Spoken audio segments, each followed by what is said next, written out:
There's a house at the edge of the forest that no one ever visits.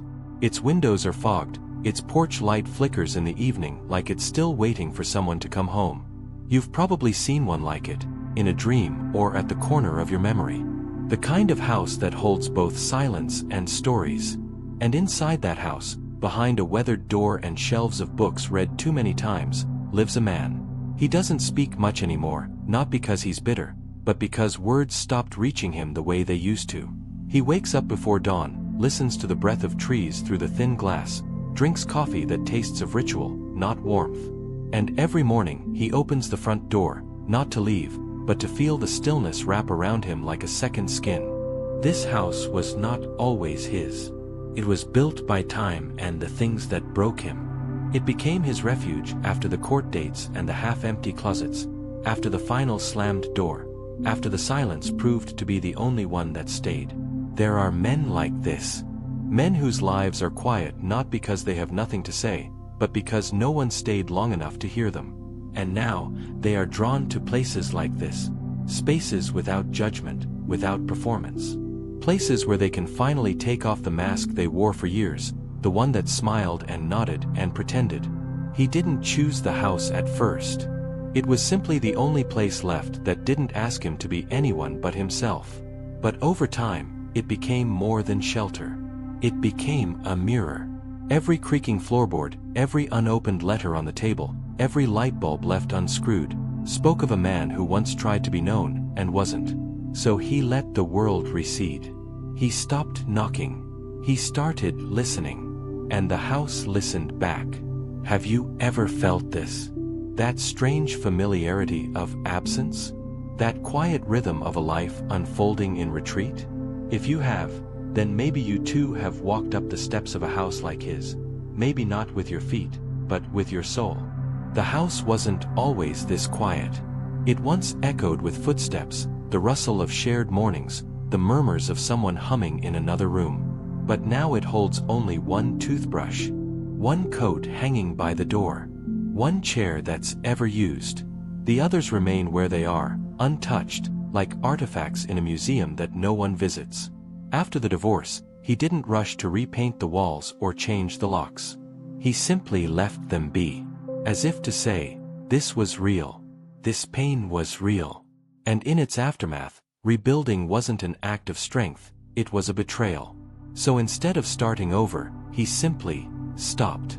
Not because he didn't care, but because every attempt at beginning again felt like opening a door to the same storm. And some storms, once survived, teach you not to chase the sun again. He withdrew into the house at the forest's edge, where no one asked questions, where no one misunderstood his silence for distance. There, the loss didn't echo, it settled. Like dust. Like moss growing between the floorboards. And yet, even in that stillness, there were nights when the old ache returned. The sound of a voice that wasn't there. The half-memory of laughter spilling through the kitchen. He would sit in the empty dining room and glance at the other chairs, not because he expected them to be filled, but because they once were. They once mattered. And now they wait like ghosts. He tried once to open himself again, to step outside the treeline and find someone who might see him. But it was like speaking a forgotten language. The world had moved on. People wanted speed, simplicity, smiles. But he had none to spare. What he had was depth and stories, and bruises he wore like bone. They didn't understand. Or worse, they tried to fix him. And so he returned. Back to the forest. Back to the one place where he didn't have to explain why certain songs made him cry. Why touch startled him. Why he sometimes flinched when asked about the past. The house never asked. It simply opened. It held. He wasn't hiding from life. He was recovering from it. And not everyone understands the difference. But the trees do. And the walls do. And the late afternoon light that stretches across the wooden floor knows, in its golden hush, that healing doesn't always look like laughter. Sometimes, it looks like stillness. Like a man refinding himself in a room no one else will enter. There are doors in the house that he doesn't open anymore. Not because he's afraid of what's behind them, but because he already knows. They lead to rooms filled with what could have been, conversations never spoken, gestures half-formed, names that once carried weight and now feel like static. And still, he leaves them as they are, undisturbed. Grief, in this place, is not a spectacle. It's part of the architecture. There's a hallway where he once waited for her footsteps, long after the door closed. A stair that creaks where she used to pause before saying goodnight. These aren't memories he clings to, they're just fixtures. Like the dust that returns no matter how often he cleans. In time, the absence became familiar, predictable, and that, in itself, became a kind of comfort. Outside, the world kept moving, dates arranged through apps, conversations sparked and dropped like loose matches. He tried. He played the part. He asked the questions, smiled when he should have, complimented strangers. But each interaction felt like walking through a house made of paper. Fragile, temporary. There was no furniture, no weight, no corners to lean into. The moment he offered something real, the air shifted. They wanted charm, not complexity. Laughter, not legacy. And so he began to say less. Then stopped saying anything at all.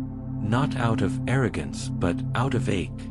Out of the quiet realization that being seen is a rare gift, and most eyes skim the surface. The house became his retreat, not out of failure, but as a response to erosion. The slow, silent erosion of being misunderstood, of being too much and not enough in the same breath. So he leaned into the stillness, into the ritual of small, sacred things. The way the light pooled in the corner at 4 p.m. The smell of books left open on purpose. The softness of an old quilt wrapped around his legs as the kettle begins to sing. He began to feel not empty, but cleared out, like a room swept clean after decades of clutter. There were no visitors. But he had presence. He had breath. He had space. And slowly, that space began to feel like freedom. Not the loud kind. Not the kind that screams liberation. But the kind that comes when no one is watching. When no one is judging. When there's no need to rehearse who you are. In this house, at the edge of the forest, he was not performing solitude. He was embodying it. And it held him. Not as punishment, but as pause. Not as a prison, but as a quiet, necessary return. The house at the edge of the forest was never meant to be permanent. At first, it was a shelter from the storm, a dry place to hide while the winds of loss and confusion battered everything he thought he needed. But time reshaped it. What began as retreat grew into ritual. Not because the world became kinder, but because he stopped needing it to be. Inside these walls, he began to see that solitude is not the same as abandonment. No longer a hollow echo, the quiet became a container. Wide enough to hold his anger. Soft enough to cradle his grief. Still enough to finally hear his own voice again. Not the voice he used in boardrooms or on dates or at dinner parties, but the one he used in dreams, in prayers, in that first language before words. He began speaking aloud to no one in particular. Not to be heard, but to remember how it felt. He walked barefoot across the wooden floor in winter, not to punish himself, but to feel something real. To be reminded that this body still belonged to him, that the soul hadn't packed its bags and left. For so long, he had equated love with performance. He had tailored himself into acceptable forms, kind, funny, successful, manageable. But in the quiet, he discovered how much of himself he'd amputated just to be chosen. And now, alone, he stopped editing. He let the hard parts breathe. He made tea and didn't share it. He lit candles and didn't explain why. He moved through the house not as a prisoner, but as a man reclaiming the right to feel without needing permission. And he began to see the deeper truth. This wasn't an exile. This was an initiation. The house was not the edge of his life, it was the beginning of his return. To memory. To authenticity. To the man he was before he was told who he should be. The walls did not close in. They held space. The silence did not haunt. It healed. He no longer counted the days alone as losses. They were chapters. Sacred pauses. Not a delay in the story, but part of it. He understood now that not all growth happens in the presence of others. Some transformations require solitude, require darkness, require the hush of a house at the edge of the forest, where no one is watching, and so, at last, everything is real. The house is different at night. Not in how it looks, but in how it listens. The wind outside becomes a language. The creaks of the floorboards start sounding like questions. And the man, sitting on the edge of his unmade bed, realizes he has nowhere left to run. Not from others, but from himself. The walls do not accuse him. They only hold what he brings. And on this particular night, what he brings is everything he never said. The apology he rehearsed but never gave. The fear he dressed up as indifference. The love he smothered beneath logic. He walks barefoot into the kitchen, stands beneath the single light above the stove, and understands that silence is not always gentle. Sometimes it sharpens. Sometimes it exposes. There are photographs in a drawer he hasn't opened in years. He pulls them out one by one, not to reminisce, but to reckon. To sit with the ghosts he tried to outgrow. One is of him at 23, smiling too hard beside someone who would later forget how to love him. Another shows him holding his father's watch, the one he never wore but couldn't throw away. Each image whispers a question. When did you stop letting yourself be seen? The house has no answer. It never does. It only offers mirrors.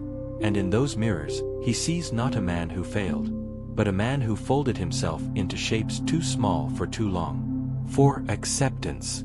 For survival. For peace that was never truly peace, just the absence of conflict.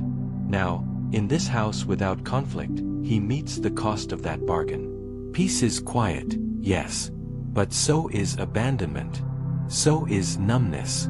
So is the slow erosion of need until all that's left is function.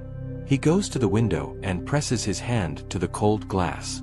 Outside, the forest breathes. It doesn't care what he looks like. Doesn't care what he's accomplished. It only waits.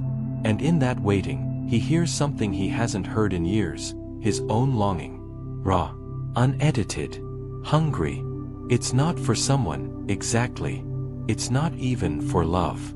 It's for the version of himself that used to believe he was worthy of being chosen without performance. The man who didn't mistake usefulness for intimacy. The boy who didn't yet fear being touched. That version is still in the house. Somewhere. Maybe in the attic. Maybe under the bed. Maybe in the folds of an old sweater he can't throw out. And tonight, the walls feel thinner. As if that part of him is stirring. Not to haunt, but to return. He always believed the house would protect him, and in many ways, it had. It shielded him from shallow connections, from the sharp edges of misunderstanding, from the ache of being half seen and half loved. It wrapped itself around him like a forest cloak, muffling the noise of the world. But now, its silence is no longer a balm. It's a mirror. And mirrors, no matter how gently lit, still reflect what's real. He walks the same floorboards he's walked 1,000 times, but tonight they groan under a different weight. Not of footsteps, but of questions. What have you built here? A sanctuary, or a shrine to avoidance? The furniture sits exactly where he placed it years ago, unmoved. So do the boundaries around his heart. So do the sentences he never finished. He has mastered the art of not needing. He's decluttered his life down to essentials, clean spaces, routine meals, order without intimacy. He tells himself it's freedom. But something inside begins to whisper a harder truth. Perhaps this freedom is just a beautifully arranged absence. Not chaos, but hollowness in disguise. The kind of hollowness that becomes heavier the longer it is carried. The kitchen, once a sacred ritual of quiet mornings, now feels cold. The books, once companions, now glare like unopened letters. Even the forest, once protective, feels like it's circling. He feels it in his chest, That old ache he used to call weakness. But it's not weakness. It's grief. Old, loyal grief that never left, only slept. It wakes tonight with familiar breath. The kind of grief that does not cry out, but simply leans its head on your shoulder and reminds you of all the things you never said. He walks to the back room, the one with the broken window he never fixed. The wind slips through the crack and kisses his spine. It feels like a hand. It feels like memory. He remembers a night years ago, someone tracing the lines on his palm, saying, "There's more in you than you allow anyone to see." He smiled then, shrugged it off. But he never forgot. And now, standing in this house built of silence and retreat, he wonders what might have bloomed if he had let himself believe that. If he had opened. If he had stayed soft. But softness, back then, felt like exposure. And exposure had a cost. So he armored up. Learned to nod. Learned to say, "I'm fine," with expert precision. And the world rewarded him. With distance. With admiration. With solitude. Not the kind that nourishes, but the kind that calcifies. He leans against the wall and feels it against his shoulder blade. Solid. Cold. Familiar. Just like the silence he's worn like skin. And for the first time in a long time, he says aloud, "I don't want to do this anymore." Not to anyone. Not for anyone. Just to the room. Just to himself. And somehow, the walls do not echo. They receive. The house does not change. The walls do not collapse. The windows do not shatter. But something within him begins to tremble, not out of fear, but release. For so long he mistook stillness for safety, order for peace, solitude for strength. But what he feels now is not strong. It is soft, bare, unguarded. He sits on the floor in the room he never uses, where the paint is peeling and the floor is warped by time, and lets his back rest against the wall. He does not cry. Not because he can't, but because the silence doesn't ask for tears, it asks for honesty. And in that moment, without warning, he feels the presence of every version of himself he left behind. The boy who sang too loudly. The young man who wrote love letters he never sent. The one who laughed without caution, who touched without flinching, who hoped without strategy. They're all there, sitting with him. Not angry. Not asking to be restored. Just waiting to be welcomed. He thought healing would look like rebuilding. Like cleaning the house, inviting someone in, warming the rooms again. But instead, it looks like this. Sitting in the quiet mess without shame. Letting the ache breathe. Not rushing it out. Not giving it a name. Just being with it. The forest outside continues its breath, indifferent and eternal. And for the first time, he realizes the forest is not watching him, it is mirroring him. Wild. Untamed. Full of things both beautiful and broken. The house is not a shell. It is a skin. It grew around him. Not to trap him, but to keep him warm until he was ready to return. Return to what? Not to love, though that may come. Not to society, though he may walk among them again. No, return to himself. The one he buried beneath, "I'm fine," and "I've moved on," and "I don't need anyone." The one who felt everything. The one who was never too much, only too honest for a world afraid of depth. He lies on the floor and watches the dust float in the air like snow.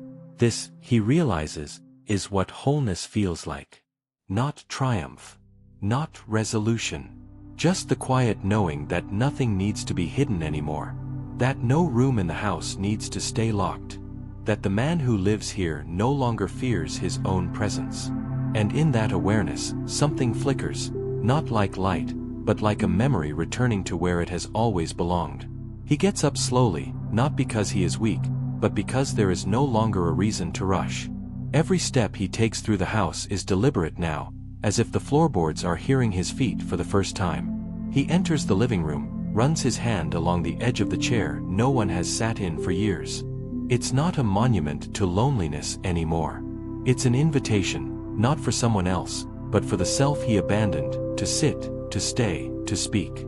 The house doesn't feel empty. It feels honest. A place where nothing needs to be curated.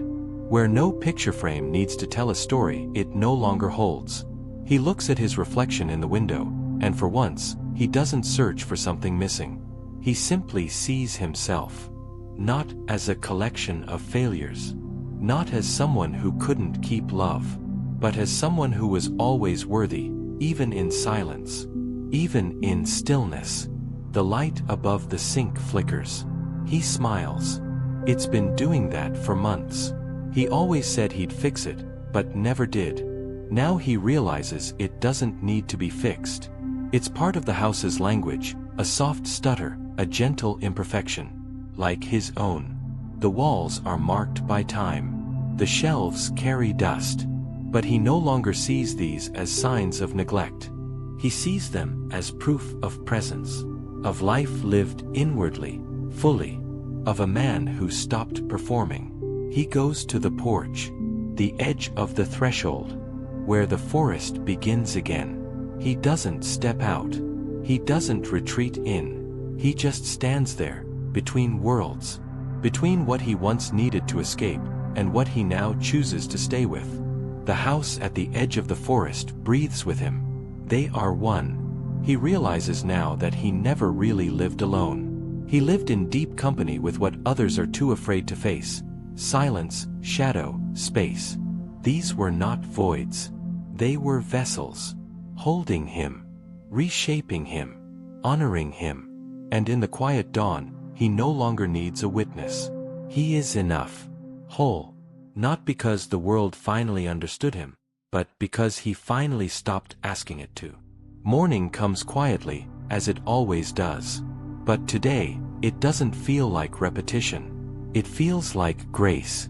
The man opens his eyes before the sun breaks through the trees, before the light hits the porch, before the kettle begins to hiss. There's a stillness, yes, but not the kind that isolates. This stillness feels sacred, earned. He walks through the house barefoot, not because there is nowhere to go, but because there is nowhere he would rather be. Every room he passes is no longer haunted. It's inhabited. The dust is still there. The chipped mugs remain. But now, these imperfections feel like texture, not failure.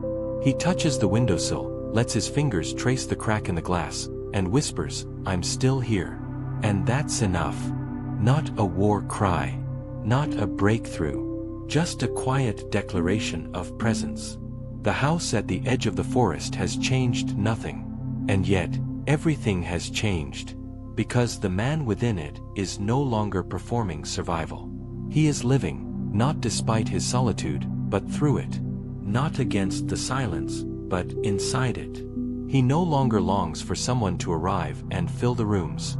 If someone comes, they will come as witness, not as rescue. They will be invited into truth, not a curated version of it. And if no one comes, the fire will still be lit. The chair will still be pulled out. Not in mourning, but in reverence. He begins his day not with strategy, but with noticing. The way the light folds across the floor. The way the steam curls upward from his tea. The way his breath no longer carries weight. There is peace here, but not the peace of emptiness. It is the peace of integration, of shadow and light seated at the same table.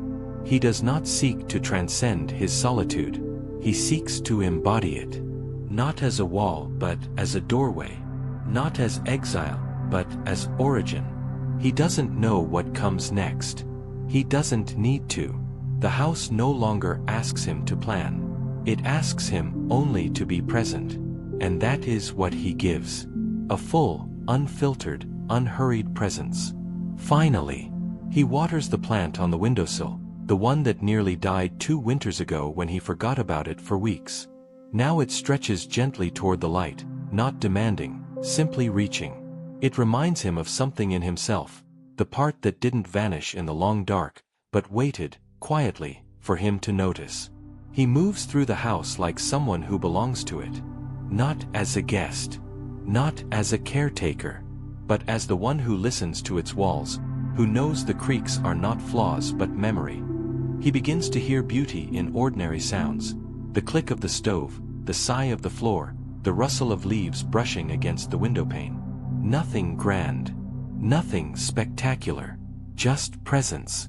Just this. There's a kind of devotion in how he makes his tea now. The way he folds his sweater over the back of the chair.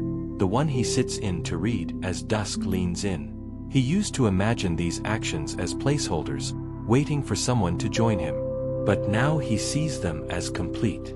Not because he needs no one, but because he is no longer hollow without another. He is whole. The world still asks him, "Are you seeing anyone? Are you lonely?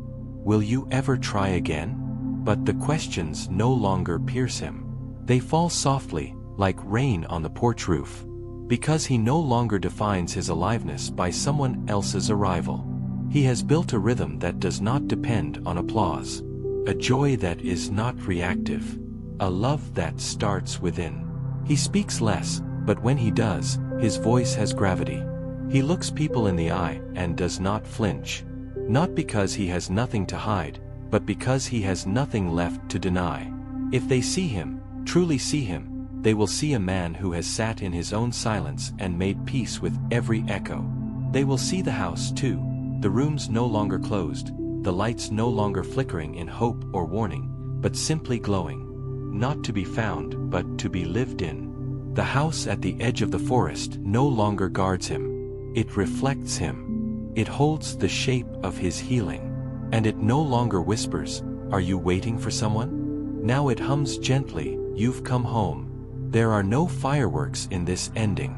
No sudden knock at the door. No long-lost love arriving at twilight with the promise of redemption. And yet, something inside him unfolds, not like a banner, but like breath. Simple. Sacred. Enough.